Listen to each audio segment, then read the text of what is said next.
پاکپتن میں آج کا دن کشمیر پر بھارتی جارحیت کے خلاف یوم سیاہ کے طور پر منایا جا رہا ہے۔ ڈی سی او آفس سے بختیار کاکی چوک تک احتجاجی ریلی نکالی گئی، جس میں ڈی سی او احمد سہیل کیفی، ڈی پی او فیصل مختار، تحریک انصاف کے ضلعی کارکنان ڈاکٹر معراج، مظفر فرید وٹو، پریس کلب کے صدر وقار فرید جگنو سمیت شہریوں کی کثیر تعداد نے شرکت کی۔ اس موقع پر شرکاء نے بھارتی مظالم کے خلاف بینر اور پلے کارڈز اٹھا رکھے تھے اور انہوں نے شدید نعرے بازی کی۔ ڈی سی او احمد سہیل کیفی نے کہا کہ کشمیر پاکستان کا ٹوٹنگ ہے اور جلد ہی پاکستان کا حصہ ہوگا۔ پاکپتن کے رہائشی باقی جو ہیں وہ بھی کشمیر کے ساتھ سولیڈیرٹی کے لیے آج اکٹھے ہوئے ہیں۔ ہماری پوری قوم کو جو ہے اس بات پر اکٹھے ہیں ہم کہ کشمیریوں کے خلاف ہونے والے ہر ظلم کے خلاف آواز ہم ہر فورم پر اٹھائیں گے اور یہ جنگ انشاءاللہ کشمیر کی آزادی تک جاری رہے گی۔ کشمیر پاکستان کی شارگ ہے اور یہ ہمارا اہم حصہ ہے۔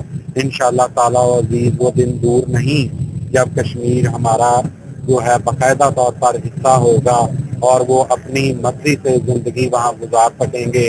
انڈینز جو وہاں پر ہونے والے مظالم ہیں ان کے خلاف آواز اٹھانے کے لیے ہر فورم پر ہم ایز اے نیشن اور یہاں پر جو ہمارے پاکپتن کے یہ باقی ہیں یہ بھی اس بات میں بھرپور شرکت کے لیے آج یہاں اکٹھے ہوئے ہیں۔ ڈی پی او فیصل مختار نے کہا کہ سیاہ دن منانے کا مقصد کشمیری بھائیوں سے اظہار یکجہتی ہے۔